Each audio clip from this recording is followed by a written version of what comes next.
Imagine if suddenly no one noticed you existed. That's what happened to this dude after he woke up as a ghost. Now he has to solve what happened to him and try to communicate to others. We start off with a bunch of people at a dinner table outside a house. They're celebrating Nick. His mom is giving a speech and she mentions that Nick's dad is late. Nick stands and leaves the table. He goes to cut a cake which has his face on it, then walks into the house, sits on a stool, and points a pistol at his face. But just before he shoots, he wakes up. It was all a dream. Now he's at breakfast with his mom, and that's a funny looking smiley breakfast for a grown man. He asks his mom if she has thought about some writer's course in London that he wants to go for, and it doesn't look like she's in support of it. So he turns a smile on his breakfast into a frown. How cute. And now he's on his way to school on his bicycle. At school, we see him do a business exchange. He did homework for some guy. After handing the homework to the guy, his girlfriend sneaks up on him, asking if he'd be coming for a party tomorrow night, but he says he can't because he'll be busy. Next, we see two guys and a girl trying to get some money from this guy. Apparently he owes them. The leader of the gang, Annie, threatens him with a knife, but she doesn't really do anything except scratch him on the finger. Now we're in Nick's class and a guy is reading his homework to the class. The teacher asks Nick to top that. He goes to the front of the class, sits on the table, and reads his own work. It's good poetry, but his classmates seem bored out of their minds. So once the bell goes, they all pack their bags and leave. The students are now in the cafeteria. The guy who was scratched is Nick's best friend, Pete. Nick is telling Pete he needs to stand up for himself and not let people push him around. Pete says he can't, so Nick goes to fight for his friend. He goes and pays off Pete's debt and whispers in Annie's ear, "You are so broken." Dude really thought he was going to get away with that, but Annie only gave it a few seconds then attacked him, landing some punches on his face. Now two of them are waiting to see the principal and are having a little heart-to-heart. She tells him he's not better than her because he sells essays. He admits that he's a hypocrite, then the principal comes and sends Annie home. Then he turns to Nick and tells him to stop wasting his time on lost souls like Annie Newton. She has no future. You do. Don't let us down, he says. And Nick's only reply is, "Can I leave now?" Then we see Annie back home. Her stepmother hasn't made her brother dinner, so she confronts her about it. This causes an argument between her dad and stepmom, but Annie just goes upstairs and makes a sandwich for her brother, Victor. Victor asks her if she'll be going out tonight and she says yes. You can see the boy's mood change. Over at Nick's house, we see Pete arrive and tease him about getting beat up by a girl. Relatable. Pete now asks Nick about that same party and Nick says he won't even be around by tomorrow. He'll be in London for the writer's program. His mom doesn't even know, but he's going anyway. According to him, she's always trying to micromanage him and be on top of everything, but he's not going to let her have this one. Now we see Annie get in a car with her boyfriend, Marcus, and they're off to rob a jewelry store. Annie smashes the glass, grabs some jewelry, runs back to the Mercedes which Marcus just stole, and he drives off. The next morning, Annie gets ready for school and is leaving with the bag. Marcus asks her to leave the bag with him, but she refuses and says he'll do nothing about it. But he actually does something. He takes his phone and puts a call through to the police. Oh, what a rat. At school, we see Annie take the bag and put it in her locker. When she closes her locker, she sees Pete giving her a stare down. A few minutes later, the cops show up, open her locker, find the jewelry in the bag, and take her away. She calls Marcus from the station and gives him the update. He asks if she has any idea how they found out, and she says she does, and she'll take care of it. Do you really? Anyway, after the call, she leaves the station ready to exert revenge on the person she's so sure ratted her out to the cops. Now we see Pete saying goodbye to Nick. They hug and Nick goes home where his mom has found out about his ticket to London. Apparently, the airline called to say that the time of his flight has been changed.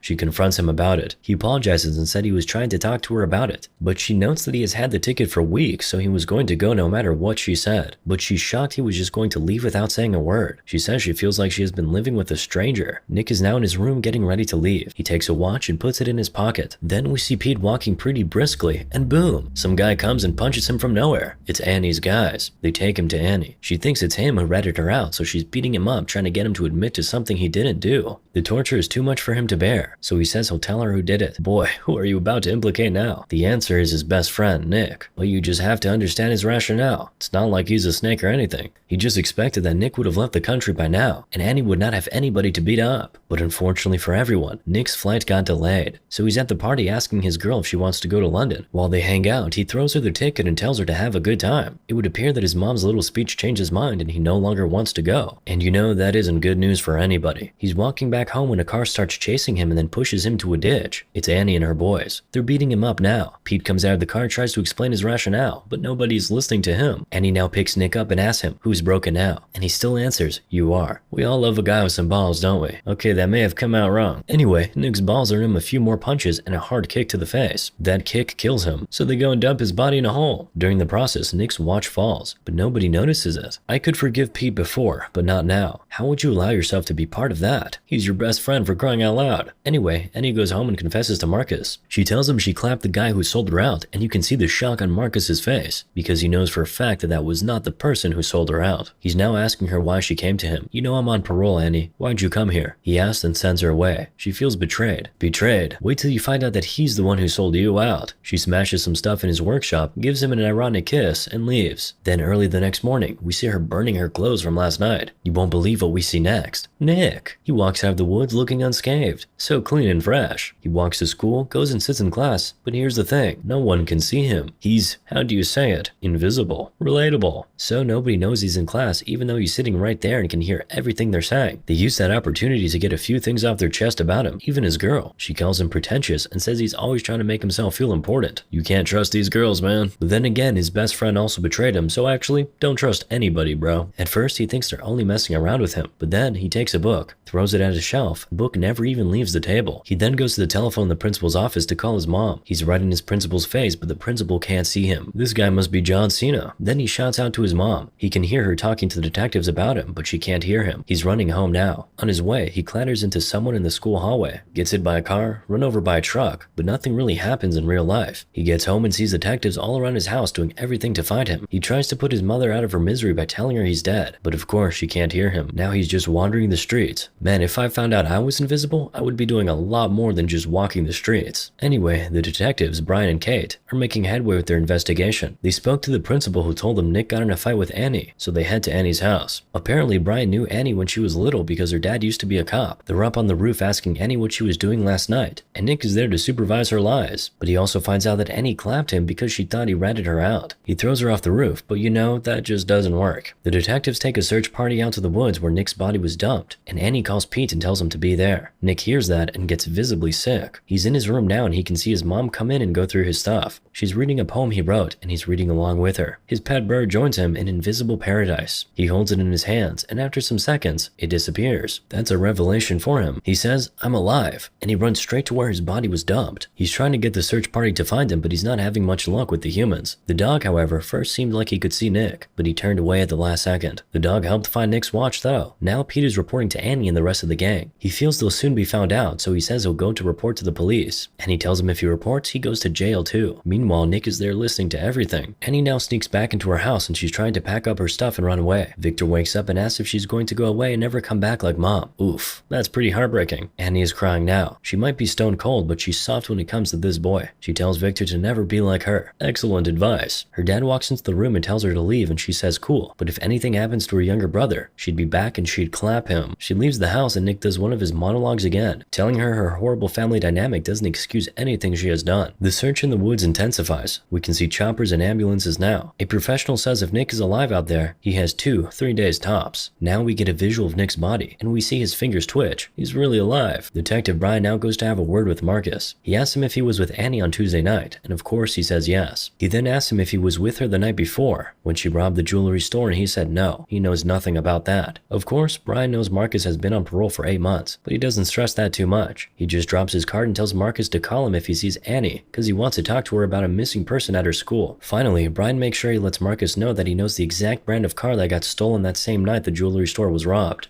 Nick is now telling his mom how he knows this won't change a thing for her, because she always has everything under control. He's shouting at her, shaking her, scattering everything on her table, even throwing a chair through the window. But of course, none of that actually happens. A few moments later, his mom breaks down and starts crying. She's really weeping and calling out Nick's name. Pete is taking a walk under the rain when Marcus comes from nowhere, grabs him, and points a gun at his chest. Marcus tells Pete that he's being followed by the police, and he actually is. He takes him into the woods and Pete points to him where the body was dumped. The next day, Marcus tries to trick Annie to come to a location so he can clap her, but she suspects something, so she calls Pete and tells him to go instead. Pete goes and is followed by Detective Kate, after Nick did his best to get her to wake up and look. Pete is now at the bridge with the two guys while Annie is watching from a distance, but then Marcus comes from behind her and points a gun at her back. He takes her to the bridge where the rest of the guys are and tells Pete to go home. He runs home. You can see how thankful he was that he was asked to go. Marcus says they have to move quickly because there's a tail on Pete, and he's right, but it's too late now. The cops are already here. Annie then grabs a shotgun from Marcus and is pointing it at the cops. lives, but they're surrounded now. But Annie is one hell of a survivor. She manages to climb out and escape. Peter Parker would be extremely proud. While she's running away, Nick screams, "They'll catch you, Annie," and it seems like she heard him, because she turns around and yells something. So Nick goes, "She heard me." She goes to a club and sells a ring which belonged to Marcus to some guy. After he pays her, she decides to stay back and do a little dancing. She takes off her hoodie and beanie, and is now doing the signature white woman dance while Nick is just watching her. The next day, she goes to her mother's grave, and she says she's sorry. Then Nick starts talking about how sometimes he wishes his mom died, instead of his dad, because of how much pressure she puts on him. He now reaches out to Annie and touches her shoulder. He says he knows she can hear him, so he tells her just to tell them where his body is, but she just stands up and leaves. He follows her. She breaks into the school at night and puts some money in an envelope for Victor, and puts it in her locker. Nick is there to tell her he's dying, and he doesn't have much time left, and ironically, she's the only one who can save his life. You can tell she can hear his voice in her head, so he screams her name and she turns around, but she can't see anybody. She's miserable now. She goes to take a shower, and being a good boy, Nick makes sure not to look. Meanwhile, Nick, the one in the hole that is, opened his eyes at this point. Annie is sleeping now in the basketball court, and Nick is right beside her, running his hands through her body and calling out her name. He oversleeps and is woken up by the basketball team that comes in for practice. How are you a ghost and oversleeping? Or sleeping at all for that matter? Anyway, now we see Annie in Nick's house. She's going through his old photos and getting nostalgic. Do not tell me these two are falling in love, because even Nick is out here smiling while his body's decaying in that hole. Thankfully, Nick's mom comes in and kills whatever romance was brewing. Annie runs out of the house and straight into the woods to where they dump Nick's body. And Viola, the body isn't there. Nick is telling Annie that someone was there to move his body and he's asking her to think. She sees the substances that she found with Pete days back, and that tells her that Pete was here, so she goes after Pete at school. Pete is now telling her that Nick didn't even rat her out in the first place. He then confesses that he and Marcus moved the body, so she goes after Marcus. She ambushes him in his car, just outside a police station. Then she takes him to a precipice and tells him to go on his knees. Role reversal moment. Then she points a gun at him. Meanwhile, Pete is trying to self-delete. Nick is begging him not to do it, but Pete can't even hear a thing. But here's the beautiful thing. While Pete is in that transition zone where he's not dead yet, but not fully alive, he sees Nick. They can see and talk to each other. Nick is now asking Pete where he moved the body to at the same time Annie is asking Marcus the same question. They both answer about the same time. After they do, Pete's parents rush into his room and find him in the state he's in, and Annie just leaves Marcus and turns around to go find Nick. But not clapping him turns out to be not a very good idea, because Marcus stands up and shoots her. She doesn't die though. She has enough in her to shoot him and stand up and call Detective Bryant. She tells him where Nick is and tells him she left something for her brother in her locker, and he should make sure Victor gets it. The cops rush off to the dam where Nick's body is, but of course, Nick gets there before them. He finds his body and he's now touching himself. Oh no, not in that way. He's with his body now, but you know, he can't save himself. The dam gates open and Nick is drowning. Kate calls for the gates to be closed and now the cops are looking for Nick. Brian finds him and they all rush there. Indeed, he's alive. They rush him into the ambulance and Annie's there watching from a very far distance. She's still bleeding. She gets into her car and sort of blacks out for some time. She's woken up later in the evening by a cop who asks her to come down from the car, but she doesn't and just drives away instead. As expected, they start chasing her. At the hospital, Nick's mom is watching as the doctors try to save her son. The police finally surround Annie and they all have guns pointed at her, but she hears Nick's voice in her head saying, "I need you, Annie, I need you." And that was all the fuel she needed. She steps on the accelerator and drives through the police blockade. She gets to some place, dumps the car, and completes her journey on foot. Where does she go? The hospital, of course. Nick directs her to where his body is being operated on. She gets there and Nick's mom goes, "You have some nerve," the moment she sees her. Nick tries to play peacemaker, but, you know, mama can't hear you. So Annie has to do it all on her own. She says she just has to talk to Nick, but Nick's mom lands a slap on her face. Annie then tells her that Nick is here, that she can feel him and hear him, that she knows what he wants. Of course, she doesn't believe her. So on Nick's directive, Annie tells Nick's mom about that time she was in his room reading his poems, and how he was with her then. She now asks Annie what she wants, and Annie says she just needs to see Nick. She can help him, but his mom says no. Annie hands her gun and says she knows she can bring him back. She finally lets her go in. Annie is now running her fingers through Nick's body. She apologizes to him and begs him not to go. She takes off her necklace, which once belonged to her mom, and puts it in his hand while she joins him on the bed and snuggles with him. When she does that, the invisible Nick disappears, and the real Nick wakes up and calls Annie's name. Annie says she wanted to do one good thing, and Nick tells her she did. She saved him. Then Annie taps out. Then we see Victor playing with a toy plane, and Nick shows up and has a conversation with him. Victor says his sister died, and Nick says they should send her a message. Victor's message is simple and short. "Hey Annie." So Nick writes that on the plane for him, and they fly it.